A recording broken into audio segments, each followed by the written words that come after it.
Hello friends, I hope सब लोग अच्छे हैं। सब लोगों ने मेरा लास्ट लेक्चर ले लिया होगा, सबको अच्छे से समझ में आ गया होगा। अगर कोई क्वेरी है तो कमेंट बॉक्स में पूछिए मुझसे, ठीक है। मैं आपको आपके क्वेश्चंस के आंसर दूंगी। तो हमने लास्ट लेक्चर में पढ़ा था structure of PGA, blue green algae. आज हम पढ़ेंगे reproduction in blue green algae और हमारा ब्लू ग्रीन एल्गी यानी साइनोबैक्टीरिया कंप्लीट हो जाएगा, ठीक है। फिर उसके बाद में हम कल के लेक्चर में पढ़ेंगे आर्कियोबैक्टीरिया और हमारा किंगडम मोनेरा कंप्लीट। तो आज हम पढ़ते हैं reproduction in blue green algae. शुरू करते हैं सॉरी, ठीक है। तो देखिए, ब्लू ग्रीन एल्गी जो होती है आपकी, उसमें जो रिप्रोडक्शन होता है उसमें सेक्सुअल रिप्रोडक्शन नहीं होता है। दो टाइप के रिप्रोडक्शन होते हैं, एक होता है वेजिटेटिव रिप्रोडक्शन और दूसरा जो होता है वो होता है आपका एसेक्सुअल रिप्रोडक्शन, ठीक है। देखिए, वेजिटेटिव रिप्रोडक्शन भी दो टाइप के होते हैं। पहले हम इतना लिखें, उसके बाद में हम आगे का भी पढ़ेंगे। चलिए पहले हम ये लिख देते हैं कि cyanobacteria produce by two methods. First is vegetative reproduction and second is asexual reproduction. Vegetative reproduction, देखिए ये मैं बनाती हूँ रिप्रोडक्शन, कोई कंफ्यूजन तो नहीं होगी आपको आई थिंक। और this is asexual reproduction, okay. सबसे पहले हम बात कर लेते हैं वेजिटेटिव रिप्रोडक्शन की। देखिए, सेक्सुअल रिप्रोडक्शन तो इसमें होता ही नहीं है। हम सबसे पहले बात करते हैं वेजिटेटिव रिप्रोडक्शन की। वेजिटेटिव रिप्रोडक्शन जो होता है वो भी आपका दो टाइप का होता है, एक होता है बाइनरी फिशन और दूसरा होता है फ्रेगमेंटेशन। दो मेथड से साइनोबैक्टीरिया प्रोड्यूस करता है, ठीक है। तो सबसे पहले हम बात कर लेते हैं ज़रा बाइनरी फिशन की।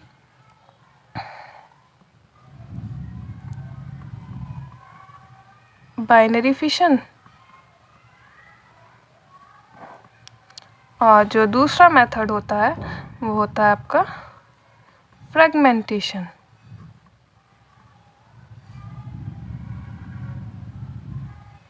दो मेथड से प्रोड्यूस करता है, रिप्रोड्यूस करता है, ठीक है। बाइनरी फिशन आपको पता है, फ्रेगमेंटेशन भी आपको पता है, ठीक है। बताने की दोबारा ज़रूरत तो मेरे ख्याल से होगी नहीं, ठीक है। फिर भी चलिए बता देती हूँ मैं आपको। ये आपके बाइनरी फिशन में क्या होता है कि एक मदर सेल डिवाइड कर देती है, हो जाती है टू डॉटर सेल्स में, which is known as binary fission. समझ में आ गया? याद होगा आपको, पढ़ते आ रहे हो बचपन से। फ्रेगमेंटेशन क्या होता है? फ्रेगमेंट्स में डिवाइड होता है, ये भी आपको याद ही होगा, ठीक है। मैंने बता दिया, रिवीजन होता रहना चाहिए साथ में।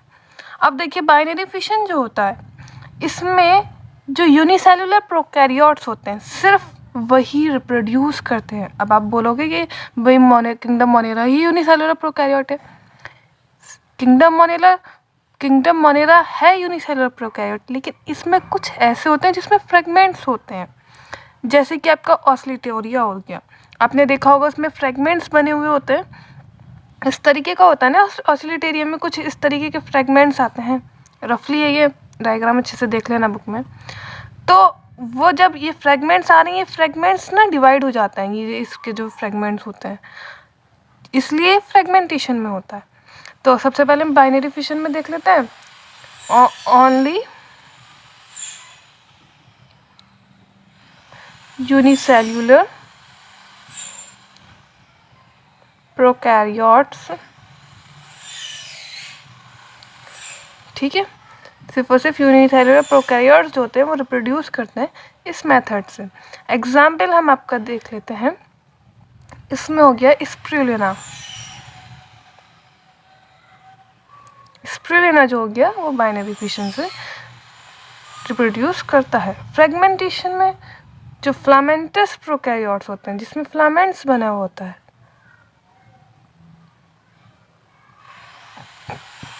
प्रोकैरियोट्स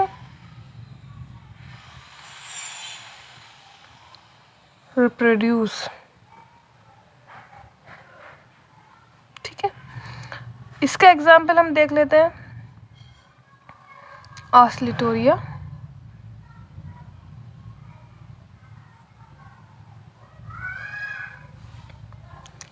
समझ में आ गया। अब हम बात कर लेते हैं ज़रा एसेक्सुअल रिप्रोडक्शन के बारे में। हमारा वेजिटेटिव रिप्रोडक्शन कंप्लीट, कुछ भी नहीं था, बाइनरी फिशन, फ्रेगमेंटेशन, याद है। एसेक्सुअल रिप्रोडक्शन के बारे में बात कर लेते हैं हम। अब जो अगर मेथड अनफेवरेबल हो, मतलब अगर कंडीशंस अनफेवरेबल हो, तो तब एसेक्सुअल रिप्रोडक्शन का मेथड यूज होता है, ये परफॉर्म करते हैं। ठीक है, तो लिख लेते हैं during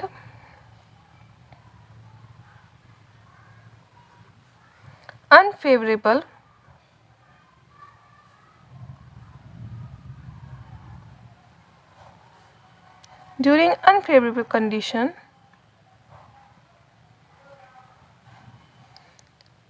this method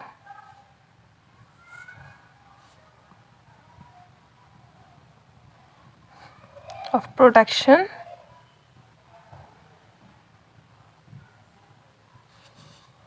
is used।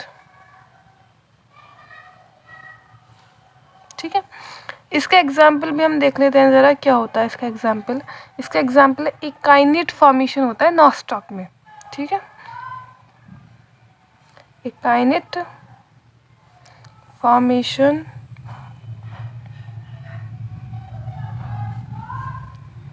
In nostoc.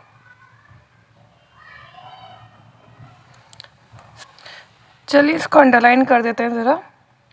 भाई अंडरलाइन करने से ध्यान रहता है हमारा कि हमने क्या किया है।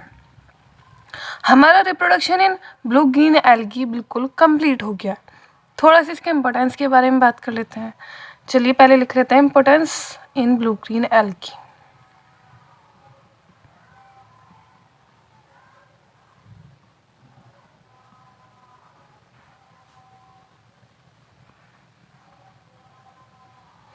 Importance in blue green algae. देखिए ब्लू ग्रीन एल्गी जो होता है इसमें कुछ निगेटिव इम्पोर्टेंस है, कुछ इसके पॉजिटिव इम्पोर्टेंस भी हैं। सबसे पहले हम इसके निगेटिव इम्पोर्टेंस के बारे में ज़रा बात कर लेते हैं। Negative importance.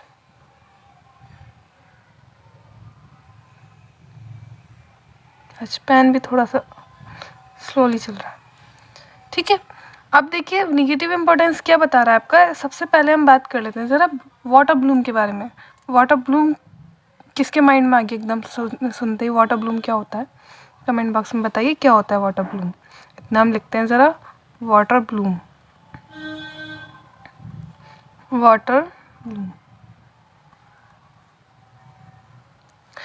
देखिए ज़रा आपका वाटर ब्लूम क्या होता है। जो प्लांट्स होते हैं, ब्लू ग्रीन एल्गी के जो प्लांट्स होते हैं, वो जब वाटर बॉडीज पे ज़्यादा हद से ज़्यादा हो जाते हैं, जिसकी वजह से ऑक्सीजन जो नीचे आपके जितने भी ऑर्गेनिज्म हैं उन तक नहीं पहुंच पाती, उसको कहते हैं वाटर ब्लूम। ठीक है, वाटर ब्लूम का निगेटिव इम्पोर्टेंस क्या है? ये बता रहा है कि जहाँ पर भी वाटर ब्लूम हो रहा है, जहाँ पर भी ब्लू ग्रीन एल्गी ज़्यादा हो रही है, मतलब ये वाटर पॉल्यूटेड वाटर है। यहाँ पर जो ऑर्गेनिज्म है वो उनकी डेथ हो चुकी है या हो सकती है, क्योंकि ये ज़्यादा इकट्ठे हुए ऑक्सीजन अंदर नहीं आ रहा है। ठीक है, ये एक टॉक्सिसिटी जो होती है वो भी प्रोड्यूस करते हैं और एक बहुत ही गंदी सी स्मेल प्रोड्यूस करते हैं, जिसकी वजह से आपको पता चल जाता है कि मतलब ये वाटर पॉल्यूटेड है, तो उसको बोलते हैं हम आपका वाटर ब्लूम। चलिए लिख लेते हैं। जब समझ गए हैं तो भाई नोट्स भी लिख लेते हैं। नोट्स लिखने से हमारे ध्यान में रहता है कि हमने क्या समझा है, और नोट्स जो होते हैं वो लॉन्गर टाइम तक याद रहते हैं आपके। अगर आपने नहीं लिखा तो वो ध्यान नहीं रहेंगे लॉन्गर टाइम तक आपका। चलिए लिखते हैं excessive growth of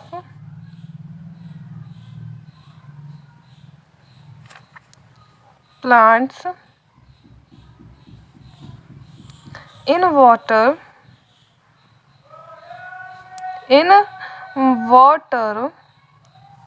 that pollute the water।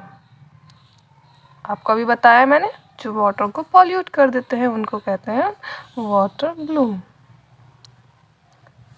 किसकी वजह से होता है? ज़्यादातर ये जो होता है due to blue green algae.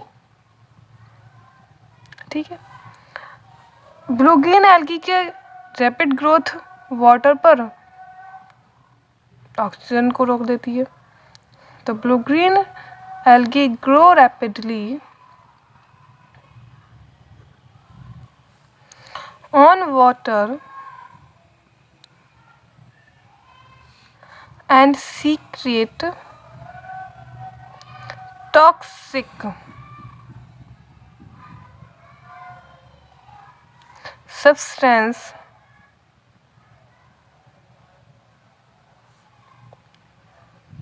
which cause death factor.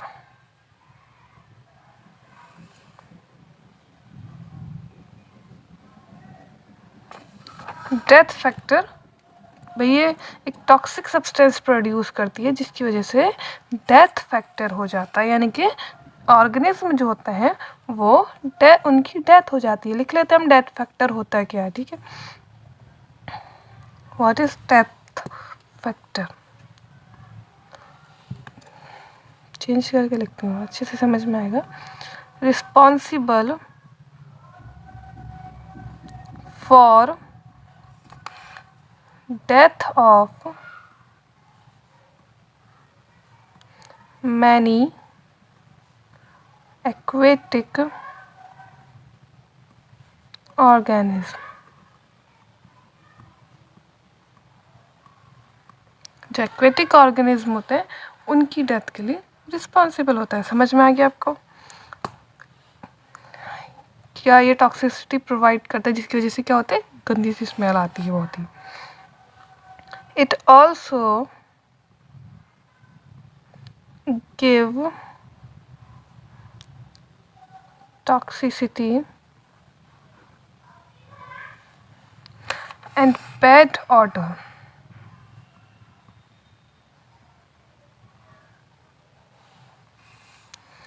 to water।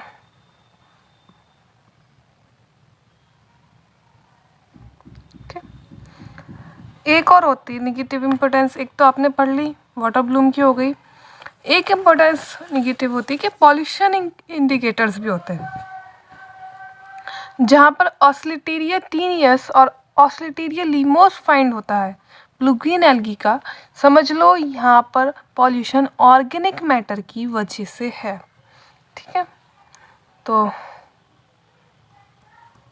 Pollution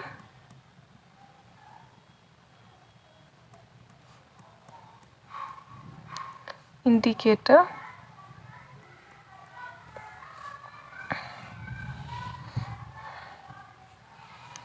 ऑस्लिटोरिया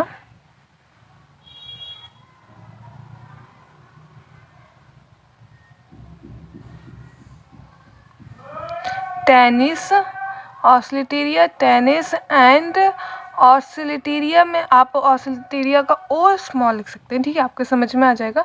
and लीमोस, अगर नहीं ध्यान रहे आपको तो आप फुल फॉर्म में भी इसको लिख सकते हैं।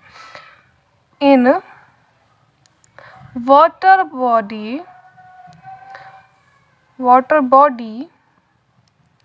Indicate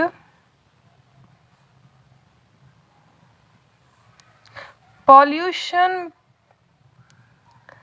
by organic matter. Organic ये बता रहे हैं कि पॉल्यूशन जो है वो ऑर्गेनिक मैटर की वजह से है। मैंने आपको अभी समझाया है कि ऑस्लिटेरिया टीनस और ऑस्लिटेरिया लीमोस बता रहे हैं कि अगर ये वाटर में प्रेजेंट हैं तो इसका मतलब ऑर्गेनिक मैटर की वजह से वहाँ पे पॉल्यूशन क्रिएट हुआ है। निगेटिव इम्पोर्टेंस हो गया। अब ज़रा इसके पॉजिटिव बात कर लेते हैं हम ज़रा। तो यूज़फुल एक्टिविटीज़ लिख दो या पॉजिटिव इम्पोर्टेंस लिख देते हैं। चलिए, पॉजिटिव इम्पोर्टेंस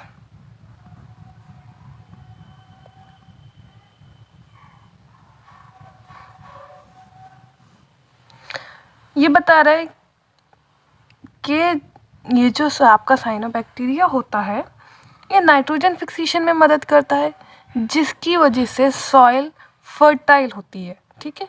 तो ये फर्टिलिटी प्रोवाइड करता है सॉइल को नाइट्रोजन फिक्सेशन में हेल्प करके। तो लिखते हैं provide fertility to soil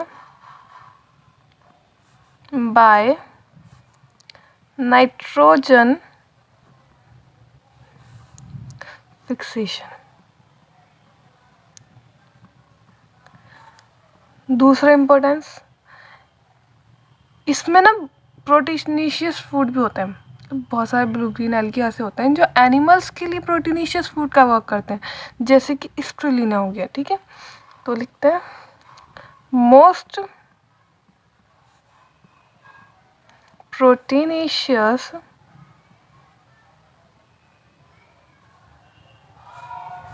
food for animals के लिए मदद करते हैं ये भी उनके खाने में, उनको प्रोटीन प्रोवाइड करने में। एग्जाम्पल हम लिख लेते हैं स्प्रिलियम। ठीक है, अगर आप इसको एनिमल के फॉडर के साथ मिलाएंगे तो ये एनिमल्स के लिए की हेल्थ के लिए अच्छा होता है। अब हम बात कर लेते हैं कि जो एल्कलाइन या फिर यूसर सॉइल होती है ना, या फिर जो स्टेराइल होती है सॉइल, मतलब ख़राब होती है, जिसमें अच्छी पैदा नहीं हो पाती है, उस सॉइल में अगर हम ब्लू ग्रीन एल्गी को मिलाएंगे तो वो फर्टाइल प्रोवाइड करती है सॉइल को। सॉइल फर्टिलिटी प्रोवाइड करती है, अच्छी हो जाती है उससे। गिव फर्टिलिटी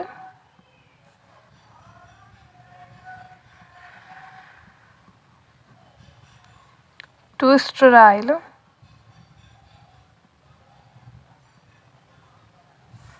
एल्कलाइन, खराब बंजर ज़मीन को ये अच्छा कर देती है। ठीक है, और यूसर सॉइल, ये ग्रीन मैन्योर में भी वर्क करती है, used as green manure.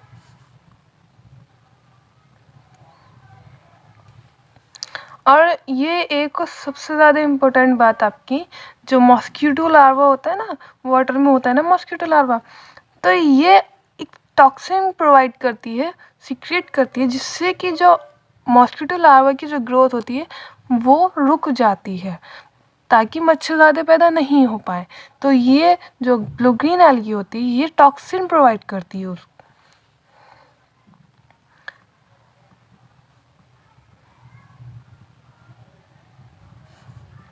Toxin that inhibit the growth of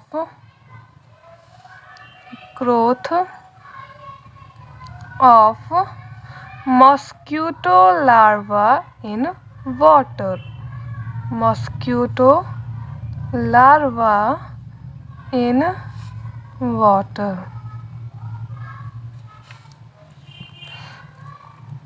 provide toxin, ये टॉक्सिन इनहिबिट करते जो मॉस्किटो लार्वा की ग्रोथ को अफेक्ट करती है। तो आज हमने पढ़ लिया, क्या क्या पढ़ लिया हमने, रिप्रोडक्शन पढ़ लिया हमने, थोड़ा सा रिवीजन कर लेते हैं। चलिए फटाफट से। Reproduction in blue green algae दो टाइप के होते पढ़े थे हमने, vegetative reproduction, asexual reproduction. Vegetative binary fission से, फ्रेगमेंटेशन से होता है। बाइनरी फिशन आपको पता ही है, एक मदर सेल दो डॉटर न्यूक्लिया में डिवाइड हो जाती है, और आपका फ्रेगमेंटेशन भी फ्रेगमेंट्स में डिवाइड होकर हो जाता है। बाइनरी फिशन में स्प्रुलिना था, और जो आपका फ्रेगमेंटेशन है उसका था ऑस्लेटोरिया। एसेक्सुअल रिप्रोडक्शन अगर कंडीशन अनफेवरेबल है तो तब ये वाला मेथड यूज होएगा, जैसे कि इकाइनेट फॉर्मेशन होता है नॉस्टॉक में। इम्पोर्टेंस की बात कर लेते हैं हम ज़रा। निगेटिव इम्पोर्टेंस क्या है, वाटर ब्लूम, जो कि अगर पानी में ज़्यादा हो जाती है तो वो ऑक्सीजन को रोक देती है, जिसकी वजह से डेथ हो जाती है एक्वेटिक ऑर्गेनिज्म की। बात करते हैं, ये टॉक्सिक भी प्रोवाइड करती है, जिसकी वजह से गंदी स्मेल आने लगती है पानी में से। पॉल्यूशन इंडिकेटर है ये। ऑस्लेटोरिया टीनियस और ऑस्लेटोरिया लिमोस जो होता है पानी में, वाटर बॉडी में ये इंडिकेट करता है कि यहाँ पर जो पॉल्यूशन है वो ऑर्गेनिक मैटर की वजह से हुआ है। पॉजिटिव बात कर लेते हैं, निगेटिव इम्पोर्टेंस हो गई, पॉजिटिव अच्छी बातें करते हैं हम कि प्रोवाइड, ये फर्टिलिटी प्रोवाइड करती है सॉइल को। जो नाइट्रोजन फिक्सेशन होता है उसके ज़रिए ये सॉइल को फर्टिलिटी प्रोवाइड करती है ताकि सॉइल में पैदावार अच्छी हो। पहले ये वाला पॉइंट देखते हैं। ये अगर सॉइल जो है आपकी वो स्टेराइल है, एल्कलाइन है या यूसर है तो ये उसको फर्टिलिटी प्रोवाइड करती है ताकि पैदावार अच्छी हो। पॉइंट समझ में आ गए। बात करते हैं एनिमल जो होता है, जो एनिमल्स होते हैं, जो कैटल्स होती हैं या फिर शिप्स होती हैं, ये सब जो जितने भी जो एनिमल्स होते हैं इनके खाने में ये किसका काम करती हैं? फूड का वर्क करती हैं, इनके खाने में वर्क करती हैं। क्यों वर्क, क्या करती हैं, क्या प्रोवाइड करती हैं? इनको प्रोटीन प्रोवाइड करती है, प्रोटीनिशियस फूड है ये, इसलिए जो है स्प्रेलियम जैसे। हर एक को नहीं कह देना कि सारे ब्लू ग्रीन एल्गी भाई एनिमल्स के लिए यूज़फुल है, नहीं, कुछ हैं जैसे कि स्प्रेलियम। ग्रीन मैन्योर का ये वर्क करती हैं, यूज़ होती हैं ग्रीन मैन्योर में। ये टॉक्सिन सिक्रीट करती हैं जिसकी वजह से मॉस्किटो लार्वा की ग्रोथ पर इफेक्ट हो जाता है, मॉस्किटो लार्वा की ग्रोथ कम हो जाती। तो आज आपको सब समझ में आ गया होगा, आई होप। अब हम नेक्स्ट लेक्चर में पढ़ेंगे आर्के बैक्टीरिया और हमारा किंगडम बनेगा कंप्लीट। फिर हम पढ़ेंगे प्रोटिस्टा के बारे में। भाई पढ़ाई तो रुकनी नहीं चाहिए, लेकिन हाँ इससे टेंशन फ्री हो जाएंगे। तो जब तक के लिए thank you, take care and bye.